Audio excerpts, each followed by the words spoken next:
बेटा आप small scale industries की सैटअप वगैरह गल करते पे साढ़ा लैक्चर नंबर 2 है 7 चैप्टर का ये आप हम पढ़ांगे रजिस्ट्रेशन किस तरह करानी है अपनी स्मॉल स्केल इंडस्ट्री की। तुहानूं मैं दस्सिया दो तरह की रजिस्ट्रेशन होंदी है, प्रोविजनल ते परमानेंट। प्रोविजनल रजिस्ट्रेशन तुसीं अपलाई करना होंदा तुहानूं 7 दिनां दे विच मिल जाती है। तो ये तुहानूं जी जो तुहाडा सैटअप तैयार हो जाता प्लांट लग जाता उदों तुहानूं परमानेंट रजिस्ट्रेशन मिल जाती है 1 मंथ के अंदर अंदर तुसीं जो अपलाई करते हो प्रॉपर डॉकूमेंटेशन के नाल। ठीक है जी। हर कंपनी का अपना ही तरीका होंगे, नॉर्म्स होंगे, हर स्टेट के अपने नॉर्म्स होंगे ने प्रोविजनल रजिस्ट्रेशन करने स्मॉल स्केल इंडस्ट्रीज नूं, तो वो तुसीं उन्हां दे अकॉर्डिंग ही अपने आप रजिस्टर करना होंदा है। ठीक है जी।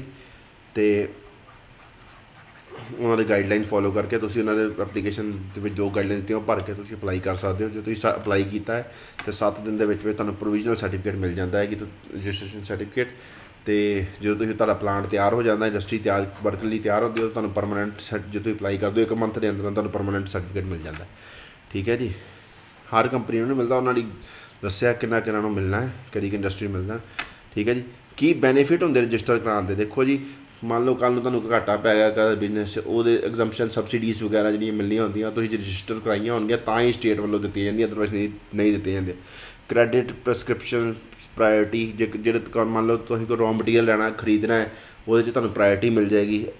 Excise exemption scheme to tax टुक्स जो करते पे वो एक्साइज ड्यूटी घट जाएगी। डायरैक्ट टैक्स के उत्ते भी तुहानूं exemption from under direct tax कुछ टैक्स तुहानूं घट लगणगे। ठीक है जी। मान लो कोई तुहाडा नुकसान हो गया वो statutory support such as reservation interest on delayed पे तुसीं कोई पेमेंट करते डिले लग गया तो इंटरस्ट पै गया वो तुहानूं जो वो रिबेट जो तुहानूं फाइन ना पवे वो भी तुहानूं जे तुसीं अपनी कंपनी रजिस्टर कराई होएगी स्कीम रजिस्टर कराई होएगी तां ही तुहानूं मिलेगा, अदरवाइज स्टेट तुहानूं सपोर्ट नहीं करेगा। These are benefits of registering. ठीक है बेटा जी।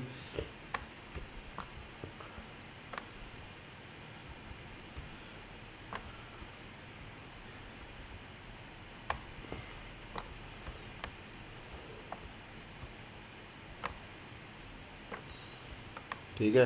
कहता जी तुसीं रजिस्टर रजिस्टर कराना ही क्यों है स्कीम नूं? ठीक है जी। ताकि तुसीं एलीजिबल बन जाओ, कोई भी जी सबसिडीज़ वगैरह मिलती है इंसेंटिव मिलती है स्टेट वालों तुहानूं मिल जाए तो न्यूमरेट तो नाले स्टेट को भी रोल एक वो तैयार हो जाता भी ना कि स्मॉल स्केल इंडस्ट्रीज है to numerate and maintain role of small scale industry to which the package of incentive and supports are targeted. क्यों रजिस्ट्रेशन स्कीम क्यों चलाई जाती है by government? To provide certificate enabling unit to have avail statutory benefit mainly in terms of protection, ताकि उन्होंने to serve purpose of collection of statistics data भी collect हो जाए कि तरह की इंडस्ट्री की है, कि रिसोर्स ज़्यादा यूज़ होंगे पे उन्होंने स्टेट के। To create nodal centre to promote SSI होर भी स्मॉल स्केल इंडस्ट्री में प्रमोशन मिलेगी क्योंकि इंसेंटिव मिलेंगे, लोगों को पता लगेगा कि हाँ भाई गवर्नमेंट सपोर्ट करती है इंडस्ट्रीज़ नूं, ते नो डाउट वधेगी स्मॉल स्केल इंडस्ट्री। क्यों कहना की ऑब्जैक्टिव है रजिस्ट्रेशन स्कीम जी गवर्नमेंट चलाती है, क्यों चलाती है रजिस्ट्रेशन स्कीम फॉर SSI, उन्होंने की मेन क्यों चलानी होंगी है, ये कारण है जिन्ना करके स्टेट जी है रजिस्टर करती है कंपनीज़ नूं। एक तो कंपनीज़ को भी बेनीफिट मिलता है, कल कोई लॉस हो जाए तो थोड़ा बहुत कम जो फाइन वगैरह या तुहानूं जो सबसिडी मिलनी होंगी सरकार को मिल जाती, तुहाडा अपना पर्सनल लॉस घट होंदा है। फीचर्स ऑफ स्कीम क्या होंदा है? Direct industry centre is the primary registering centre. Registration voluntary and voluntary होंगी कंपलसरी, तुहानूं पहले ही टू टाइप्स ऑफ रजिस्ट्रेशन होंगी परमानेंट तो प्रोविजनल। प्रोविजनल जी होंगी है तुहानूं जिद्दां ही तुसीं अपलाई करते हो वो हफ्ते बाद मिल जाती PRC जिन्होंने कहते प्रोविजनल रजिस्ट्रेशन सर्टिफिकेट, तो 5 साल ही वैलिड होंदा है। जो तुसीं अपना सैटअप वो दौरान तुसीं अपना कंपनी सैट कर ली ठीक है, तो फिर बाद उस तो बाद तुसीं अपना घर वास्ते अपलाई कर सकते हो। परमानेंट रजिस्ट्रेशन वास्ते अपलाई कर देंगे हो तो परमानेंट रजिस्ट्रेशन तुहानूं जो अपलाई करोगे महीने के विच मिलनी ही मिलनी है। प्रोविजनल सर्टिफिकेट तुहानूं हफ्ते में ही मिल जाता जी। ठीक है जी। प्रोविजनल हैल्प्स टू क्योंकि जे तुहानूं मिलेगा उस तो बाद तुसीं अपने लोन ਲਈ अप्लाई कर सकते हो, ਜਿਹੜੀਆਂ NOCs वगैरह चाहिए जिन्हें एनवायरनमेंट वालों कोई NOC चाहिए है, होर डिपार्टमेंट पावर वालों वाटर वालों जो चाहिए तुहानूं दूजियां NOCs वगैरह कर सकते हो, तो अपने रॉ मटीरियल भी तुम छेती परचेज कर सकते हो, सब कुछ मशीन की इंपोर्ट करनी है उत्ते भी तुहानूं इंपोर्ट करने कोई डिफिकल्टी नहीं होगी। This is given pre operative period and enables pre जो हाले मशीन हाले तुहाडी इंडस्ट्री स्टार्ट नहीं हुई है उदों मिलता है and enables unit to obtain the term loans working capital from finance loan लान लैन चल पो जाते obtain facilities for accommodation land जी अप्रूवल वगैरह नहीं वो भी मिल जाती है तुहानूं यही सर्टिफिकेट दिखा के ऑबटेन वेरीअस नैसेसरी NOCs वगैरह क्लीयरेंस जी चाहिए वो भी तुहानूं मिल जाती हैं सिर्फ PRC ही दिखा के। ठीक है जी।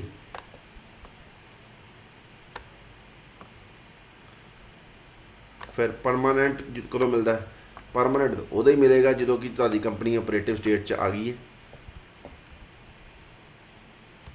when the party has taken all the steps to establish a unit जो तुहाडी factory is ready to work उदों तुहानूं कि तुसीं की अप्लाई कर सकते हो, परमानेंट रजिस्ट्रेशन वास्ते अप्लाई कर सकते हो। तो registered unit must submit half year और तुहानूं अपनी हाफ ईयर रिपोर्ट देनी पैंदी है। Material receive utilise stock in hand production and sale to the DI in तीन कापियां देनिया पैंदियां। DI की है डायरैक्टर ऑफ इंडस्ट्रीज जो तुसीं इहदे वास्ते अप्लाई करना ट्रिपलीकेट च सारी रिपोर्ट दे विच अपना सर हाफ ईयर रिपोर्ट देनी पैंदी है, कितना रॉ मटीरियल है, कितना वरत लिया है, कितना प्रोडक्शन हो गई है, कितनी सेल हो गई है, सारे का वेरवा तीन कापियां तुहानूं डायरैक्टर ऑफ इंडस्ट्रीज नूं भेजनियां पैंदियां जो तुसीं परमानेंट रजिस्ट्रेशन वास्ते अप्लाई करना हुंदा है। इन्ना कि हुंदा क्यों की बेनीफिट मिलते रजिस्ट्रेशन वही इनकम टैक्स बेनीफिट मिल सेल टैक्स बेनीफिट मिल जाते इंसेंटिव मिल जाते कंसैशन पावर टैरिफ पावर तो तुहानूं बिजली घट खर्चे तो मिलती है। प्राइस एंड परचेज प्रैफरेंस अगर तुम रॉ मटीरियल बाई करना है उत्ते भी तुहानूं प्राइस भी घट लगता है परचेज से तुहानूं प्रायोरिटी मिल जाती तुसीं पहलां खरीद लो। Availability of raw material depending on registering policy permanent registration tiny units should be हर 5 साल बाद रीन्यू भी कराना पैंदा जी। ठीक है जी। प्रोसीजर किस तरह है भी कितना आप रजिस्ट्रेशन वास्ते अप्लाई कर सकते पहले तुसीं PRC वास्ते unit should apply for PRC in price no कुछ भी कोई इंक्वायरी नहीं होंगी सीधा ही तुहानूं मिल जाता 7 दिन के। PRC is valid for 5 years if the entrepreneur is able setup unit in this period he can apply for fresh at the end of every 5 years. ठीक है जी। जो यूनिट स्टार्ट हो जाता उदों काहदे वास्ते अप्लाई कर सकते परमानेंट रजिस्ट्रेशन वास्ते अप्लाई कितना परमानेंट रजिस्ट्रेशन मिलती है। Unit has obtain all necessary सारा कुछ क्लीयरेंस वगैरह मिलनी चाहिए है, सारा कुछ होना चाहिए जो भी चाहिए। यूनिट डज नॉट कोई भी लोकल जी स्टेट की कोई रूल है उन्होंने वायलेट ना करता हो, कोई भी जी क्या जी जिन्होंने अपनी दसी कि मेरी कंपनी की इन्नी हैगी है वर्थ वो जिन्नी दसी गई है कि इन्वायरमेंट हार्म पहुँचाता वो विद इन प्रिस्क्राइब लिमिट्स होना चाहिए। तो यूनिट का मालक किदा जिदा की मन ओनरशिप हैगी क्लीयरली मैंशन होनी चाहिए। ऐ नहीं होना भी कोई बिच्चे लूप होल हो कि बिच्चों कोई होर ही बंदा उसनूं ऑन सबसिडरी भी हो सबसिडरी का ही पार्ट हो किसी का। ठीक है जी। जो सारी इंस्पैक्शन सर्टिफिकेट कर लेंगे तो परमानेंट सर्टिफिकेट मिल जाता है। ठीक है जी। प्रोसीजर फॉर रजिस्ट्रेशन हाँ जी एक बार रजिस्ट्रेशन मिल गया ना मतलब डी रजिस्ट्रेशन नहीं हो सकती क्यों नहीं हो सकती। जी रजिस्ट्रेशन मतलब कि तुहां रजिस्ट्रेशन खत्म कैंसल कर दी क्यों होएगी। मान लो जो तुम ओनरशिप के बारे कोई झूठ झाट बोल it does not satisfy the condition for of being own control और being subsidiary of any other industrial undertaking. ठीक है जी। जिन्नी तुसीं जी लिमिट दसियां सी अपनियां जिहड़ियां कि इन्ना मेरी वर्थ है इन्ना मेरा एनवायरनमेंट इन्ना लैंड है पर तुसीं वो लिमिट नूं करदे पे हो तो उस जी इन्वैसटमेंट लिमिट है जिन्नी तुसीं इन्ना मेरा खर्चा आएगा उन्होंने अगर क्रॉस कर रहे हो तो होर तुहानूं फंड नहीं मिल सकते ना तो फिर तुहाडी अपनी रजिस्ट्रेशन कैंसल हो जाएगी। इट स्टार में तुहानूं लाइसेंस किसी होर आइटम का मिले तुसीं कोई होर आइटम बनानी शुरू कर दी है इस करके मतलब कि तो या it start manufacturing any item और that requires an industrial licence और other kind of statutory licence इस सारे तरीक़े जो तुसीं इदा करोगे तो तुहाडा रजिस्ट्रेशन जिहड़ा है कैंसल भी हो सकता है।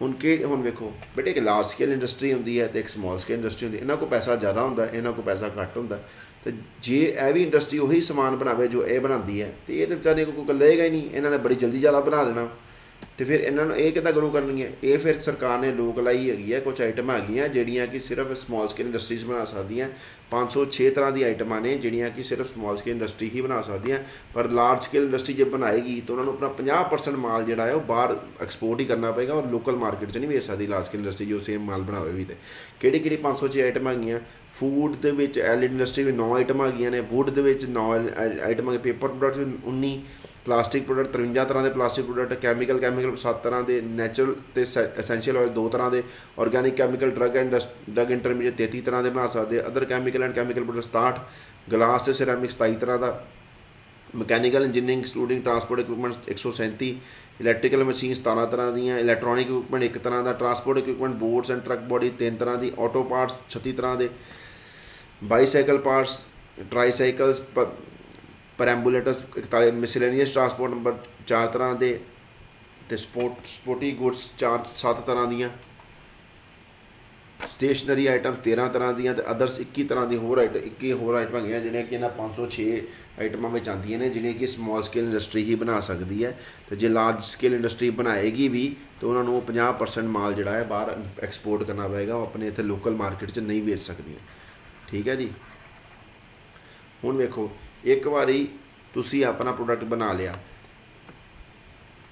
ਤੁਹਾਨੂੰ ਇੱਕ ਵਾਰੀ ਫਿਰ ਬਾਅਦ ਤੁਹਾਡਾ ਕੀ ਹੁੰਦਾ, ਅਗਲਾ ਟੌਪਿਕ ਹੈ assessment of demand and supply in potential area, sales forecasting. Sale forecasting ਹੈ, ਤੁਸੀਂ ਆਪਣੀ ਪਹਿਲਾਂ ਹੀ ਸੇਲ ਦੱਸ ਦਿੰਦੇ ਹੋ ਕਿ ਹਾਂ ਬਈ ਕਿ ਮੇਰੀ ਇਸ ਸਾਲ ਇੰਨੀ ਸੇਲ ਹੋਏਗੀ, ਇੰਨਾ ਮੇਰਾ ਪ੍ਰੋਫਿਟ ਆਏਗਾ ਜਾਂ ਇੰਨਾ ਮੇਰਾ ਲਾਸ ਆਏਗਾ। ਉਹ ਕਿਸ ਤਰ੍ਹਾਂ, ਉਹ ਤੁਸੀਂ ਡਿਮਾਂਡ ਨੂੰ ਵੇਖਦੇ ਹੋ ਕਿ ਹਾਂ ਵੀ ਮੇਰੀ ਅਗਰ ਪਿਛਲੇ ਸਾਲ ਵੀ ਹੋਈ ਸੀ ਸੇਲ ਅਤੇ ਹੁਣ ਇਸ ਸਾਲ ਕਿੱਦਾਂ ਹੋਏਗੀ। ਵੱਖੋ ਵੱਖਰੇ ਤਰੀਕੇ ਹੁੰਦੇ ਆ ਕਿ ਤੁਸੀਂ ਆਪਣੀ ਕਿਸ ਤਰ੍ਹਾਂ ਆਪਣੀ ਸੇਲ ਨੂੰ ਫੋਰਕਾਸਟ ਕਰ ਸਕਦੇ ਹੋ।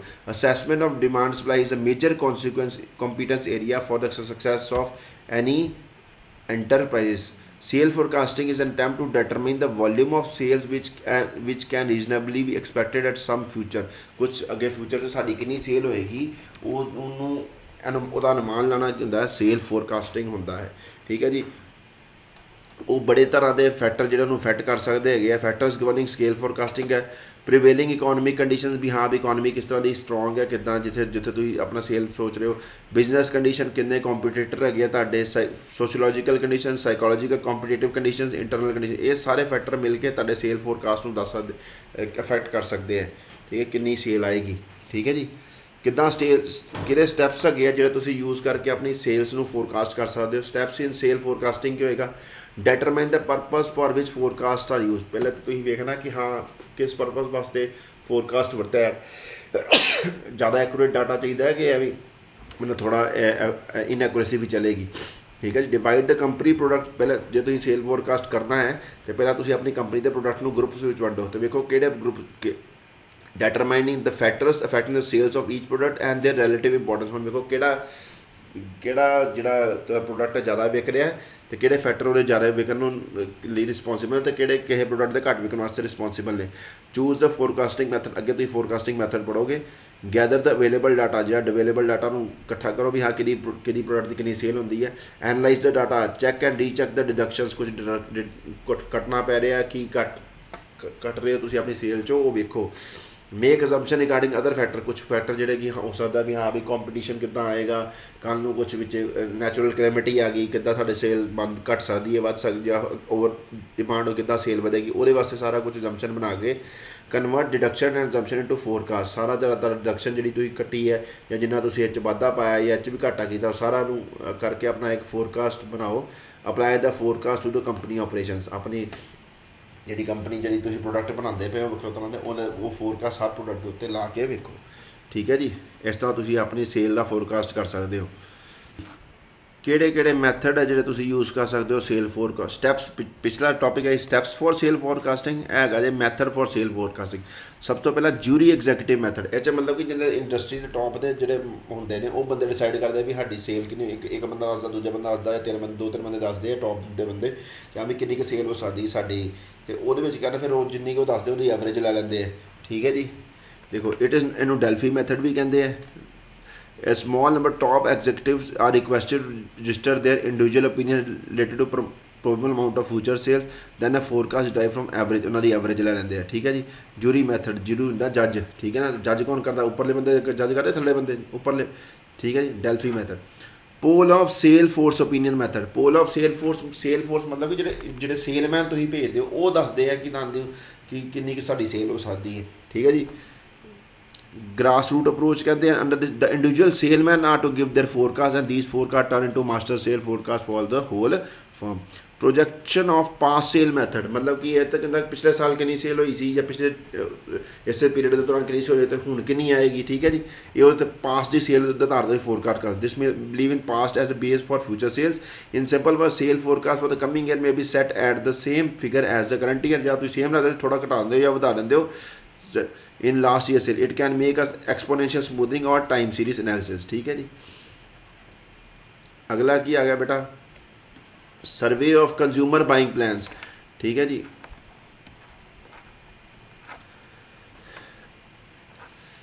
फिर बाद अगला जगह survey of consumer buying plan ਇਹ 'ਚ ਵੇਖਦੇ ਹੋ ਤੁਸੀਂ ਜਿਹੜਾ ਤੁਹਾਡਾ ਕਸਟਮਰ ਹੈਗਾ ਉਹ ਕਿਸ ਤਰ੍ਹਾਂ ਬਾਈ ਕਰਦਾ ਹੈ, ਕਿਸ ਤਰ੍ਹਾਂ ਕਿੱਦਾਂ ਦਾ ਬਾਈਂਗ ਪਲਾਨ ਯੂਜ਼ ਕਰਦਾ ਇਹਨਾਂ ਫॉर ਕੰਜ਼ਿਊਮਰ ਗੁੱਡਸ, ਠੀਕ ਹੈ। ਇਹਨਾਂ ਇਹ ਉਦੋਂ ਹੀ ਪੋਸੀਬਲ ਹੈ ਜੇ ਤੁਹਾਡੇ ਇੱਕ ਟਾਰਗੇਟ ਕਸਟਮਰ ਜਿਹੜਾ ਘੱਟ ਹੈਗਾ ਕਿਉਂਕਿ ਵੱਡੇ ਕਸਟਮਰ ਦਾ ਤੁਸੀਂ ਇੰਨਾ ਡਾਟਾ ਕਿੱਥੋਂ ਮੇਨਟੇਨ ਕਰੋਗੇ। This is possible and profitable and number of consumer is smalls, ਠੀਕ ਹੈ ਜੀ।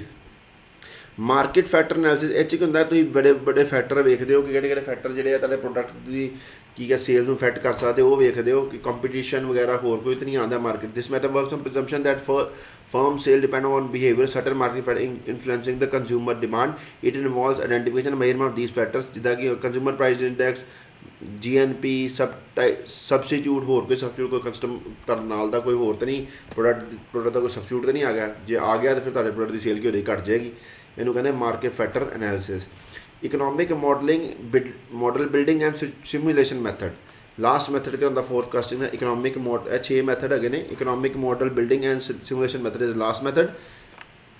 ਇਹ 'ਚ ਤੁਸੀਂ ਮੈਥਮੈਟੀਕਲ ਫਾਰਮੂਲੇ ਲਾਣੇ ਹੈਗੇ ਆ ਜਿੰਨਾ ਕਿ ਤੁਸੀਂ ਵੱਖੋ ਵੱਖਰੀ ਵੈਲਿਊਜ਼ ਭਰ ਕੇ ਅਤੇ ਆਪਣਾ ਕਿੱਦਾਂ ਤੁਹਾਡੇ ਪ੍ਰੋਡਕਟ ਦੀ ਕਿੰਨੀ ਸੇਲ ਹੋਈ ਅਤੇ ਐਂਡ 'ਤੇ ਇੱਕ ਮਤਲਬ ਲਾ ਕੇ ਐਵਰੇਜ ਜਾਂ ਕੋਈ ਫਾਰਮੂਲਾ ਅਤੇ ਆਪਣਾ ਸੇਲ ਕੱਢ ਲੈਂਦੇ ਵੀ ਹਾਂ ਸਾਡੀ ਇੰਨੀ ਸੇਲ ਹੋਏਗੀ।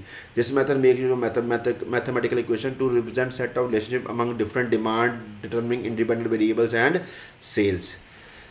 फोरकास्टिंग सेल्स और durables determining industries than company sales. Industry की सेल दसण से ज़्यादा कामयाब होंगे जी चीज़ा वरतन ड्यूरेबल सेल जिन्ना दी होंगी ड्यूरेबल चीज़ा बेचन दी as compare to company sale नालों, ठीक है जी।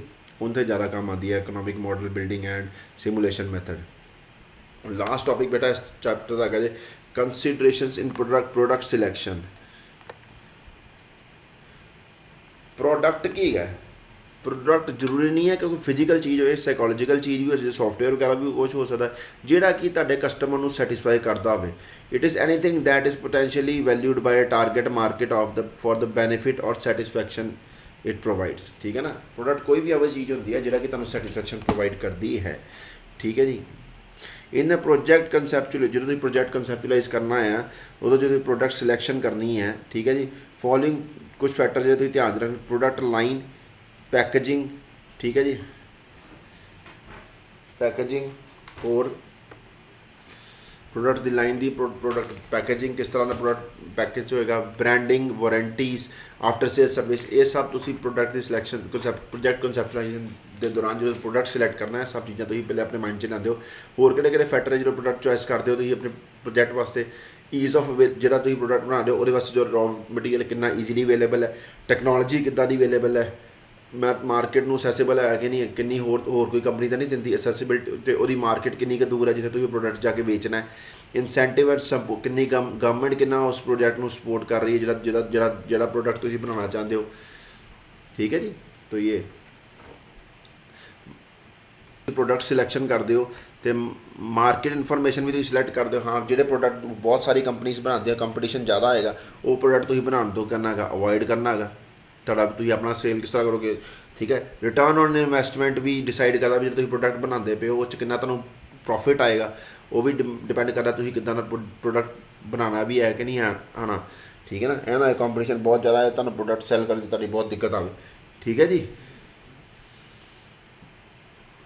तो जे तुसीं सोच रहे हो कि तुहाडे प्रोडक्ट दे विच एक्सपोर्ट पोटैंशियल है तो तुहानूं होर भी कई चीज़ां ध्यान रखना पै सकदा कि what should be the contents of export product portfolio जिहड़ा प्रोडक्ट तुहानूं पहले पढ़ना पेगा भी हाँ भी जिहड़ी कंट्री तुसीं एक्सपोर्ट करना जा रहे हो उत्थे दे उहदे विच किहड़ी चीज़ां अलाउड हैगियां ने what are the special requirement जे कोई पैकेज करना एक्सपोर्ट नूं तो उहनूं किद्दां दे पैकेज भेजना जिहड़ा कि आस्ट्रेलिया भेजना लक्कड़ दे पैकेज तुसीं पा के नहीं भेज सकदे। What product adoption are needed to made for exporting जे कोई चेंज करने पैंदे तुहानूं अपने प्रोडक्ट विच ਤੇ ਉਹ ਕਿੱਦਾਂ ਦੇ ਚੇਂਜ ਲਿਆਉਣੇ ਪੈਣਗੇ ਉਹ ਵੀ ਤੁਹਾਨੂੰ ਵੇਖਣਾ ਪੈਣਾ before if you decide to export your product. ਕਿਉਂਕਿ ਗਾਈਡਲਾਈਨਸ ਨਹੀਂ ਹੈਗੀਆਂ ਵਰਲਡ ਵੱਲੋਂ ਕੁਛ ਜਿਹੜੀਆਂ ਕਿ ਐਕਸਪੋਰਟ ਨੂੰ ਤੁਹਾਡਾ ਜਿਹੜਾ ਪ੍ਰੋਡਕਟ ਹੈ ਵਾਇਲੇਟ ਕਰਦਾ ਹੋਵੇ। ਠੀਕ ਹੈ। Development of export portfolio can be done ਬਾय 4 parameter ਹੈ ਜਿੰਨਾ ਤੁਸੀਂ ਐਕਸਪੋਰਟ ਪ੍ਰੋਡਕਟ ਪੋਰਟਫੋਲੀਓ ਤਿਆਰ ਕਰ ਸਕਦੇ ਹੋ। ਕਿੰਨੀ ਡਿਮਾਂਡ ਹੈਗੀ ਹੈ ਤੁਹਾਡੇ ਪ੍ਰੋਡਕਟ ਦੀ ਉੱਤੇ, ਇੰਟਰਨਲਸ ਉੱਥੇ ਕਿੰਨੀ ਕੁ ਅੰਦਰੋਂ ਉਹ ਪ੍ਰੋਡਕਟ ਦੀ ਡਿਮਾਂਡ ਜਿਹੜੀ ਹੈ ਪੂਰੀ ਹੋ ਸਕਦੀ ਹੈ। ਕੰਪਲੈਕਸਿਟੀ ਆਫ ਮਾਰਕੀਟਿੰਗ ਟਾਸਕ, ਕਿੱਦਾਂ ਮਾਰਕੀਟ ਕਰੋਗੇ ਐਕਸਪੋਰਟ ਦੇ ਵਿੱਚ, ਅਮਾਊਂਟ ਆਫ ਕਿੰਨੀ ਇਨਵੈਸਟਮੈਂਟ ਲਾਣੀ ਪਏਗੀ ਤੁਹਾਨੂੰ, ਕਿੰਨਾ ਆਪਣਾ ਤੁਸੀਂ ਆਪਣੇ ਕੋਲੋਂ ਪ੍ਰੋਡਕਟ ਉਹਦੀ ਕਿੰਨੀ ਤੁਸੀਂ ਉਹ ਜਿਹੜੀ ਉਹਨੇ ਬਾਹਰੋਂ ਡਿਮਾਂਡ ਆਉਂਦੀ ਵੀ ਕਿੰਨਾ ਕੁ ਫੁੱਲਫਿਲ ਕਰ ਸਕਦੇ ਹੋ। ਠੀਕ ਹੈ ਜੀ। ਹੁਣ ਤਾਂ ਜਿਹੜਾ ਪ੍ਰੋਡਕਟ ਵੇਖੋ ਜਿਹੜੇ ਪ੍ਰੋਡਕਟ ਦੀ ਬਾਹਰ ਡਿਮਾਂਡ ਜ਼ਿਆਦਾ ਹੈਗੀ ਤੁਸੀਂ ਜ਼ਿਆਦਾ ਸਪਲਾਈ ਕਰ ਪਾਓਗੇ ਤੇ ਉਹ ਵਧੀਆ ਰਹੇਗਾ। ਤੇ ਜਿਹੜੇ ਪ੍ਰੋਡਕਟ ਦੀ ਕੀ ਹੋਏਗੀ ਮਾਰਕੀਟਿੰਗ ਦੇ ਉੱਤੇ ਕਿ ਤੁਹਾਨੂੰ ਬਹੁਤ ਜ਼ਿਆਦਾ ਖਰਚਾ ਕਰਨਾ ਪਵੇ, amount of investment required to penetrate ਹੋਰ ਮਾਰਕੀਟ ਤਾਂ ਜ਼ਿਆਦਾ ਫਿਲਹਾਲ ਹੀ ਤੁਹਾਨੂੰ ਹੋਰ ਜ਼ਿਆਦਾ ਪੈਸਾ ਲਾਉਣਾ ਪਵੇ। ਇਹ ਜਿਹੜੇ ਪ੍ਰੋਡਕਟ ਨੂੰ ਥੱਲੇ ਕੋਸਟ ਜ਼ਿਆਦਾ ਲੱਗਦੀ ਹੋਏਗੀ ਇਹ ਦੋ ਫੈਕਟਰਾਂ ਜਿਹੜਾ ਜ਼ਿਆਦਾ ਸਕੋਰ ਕਰਦਾ ਹੈਗਾ ਉਹ ਜ਼ਿਆਦਾ ਵਧੀਆ ਉਹ ਪ੍ਰੋਡਕਟ ਨੂੰ ਐਕਸਪੋਰਟ ਕਰਨ ਦਾ ਫਾਇਦਾ ਹੈ। ਅਤੇ ਜਿਹੜੇ ਪ੍ਰੋਡਕਟ ਨੂੰ ਥੱਲੇ ਜ਼ਿਆਦਾ ਸਕੋਰ ਕਰਨਗੇ ਉਹਨੂੰ ਪ੍ਰੋਡਕਟ ਨੂੰ ਐਕਸਪੋਰਟ ਕਰਨ ਦਾ ਕੋਈ ਫਾਇਦਾ ਨਹੀਂ ਹੈਗਾ। ਠੀਕ ਹੈ। ਐਗਜ਼ਿਮ ਕੀ ਹੁੰਦਾ export import bank of India has also develop excellent model to conduct export based on 3 parameter ਵਰਤਦੇ ਹੈ ਕਿ ਕਿਹੜੇ ਪ੍ਰੋਡਕਟ ਨੂੰ ਤੁਸੀਂ ਐਕਸਪੋਰਟ ਕਰ ਸਕਦੇ ਹੋ। ਸਪਲਾਈ ਕੈਪੇਬਿਲਿਟੀ ਇਨ ਦਾ ਪ੍ਰੋਡਕਟ ਗਰੁੱਪ, ਕਿੰਨੀ ਕੁ ਸਪਲਾਈ ਕੈਪੇਬਿਲਿਟੀ ਹੈ। ਡੋਮੈਸਟਿਕ ਇਨਵਾਇਰਮੈਂਟ ਵੀ ਉੱਥੋਂ ਦਾ ਡੋਮੈਸਟਿਕ ਇਨਵਾਇਰਮੈਂਟ ਕਿੱਦਾਂ ਦਾ ਕਿੰਨਾ ਕੁ ਉਹਨੂੰ ਉੱਥੇ ਲੋਕਲੀ ਅਵੇਲੇਬਲ ਹੈਗਾ। ਐਕਸਪੋਰਟ ਮਾਰਕੀਟ ਅਟਰੈਕਟਿਵਨੈਸ, ਕਿੰਨਾ ਕੁ ਉਸ ਪ੍ਰੋਡਕਟ ਨੂੰ ਦੀ ਬਾਹਰ ਤੁਹਾਨੂੰ ਕਸਟਮਰ ਮਿਲੇਗਾ। ਇਹਨਾਂ ਤਿੰਨਾਂ ਦੇ ਆਧਾਰ 'ਤੇ ਵੀ ਤੁਸੀਂ ਡਿਸਾਈਡ ਕਰ ਸਕਦੇ ਹੋ ਕਿ ਹਾਂ ਵੀ ਕਿੱਦਾਂ ਦਾ ਪ੍ਰੋਡਕਟ ਤੁਸੀਂ ਐਕਸਪੋਰਟ ਕਰ ਸਕਦੇ ਹੋ। ਠੀਕ ਹੈ ਜੀ। ਅਤੇ ਬੇਟਾ ਇਸ ਦੇ ਨਾਲ ਹੀ ਚੈਪਟਰ ਖਤਮ ਹੋ ਗਿਆ। ਥੈਂਕ ਯੂ ਜੀ।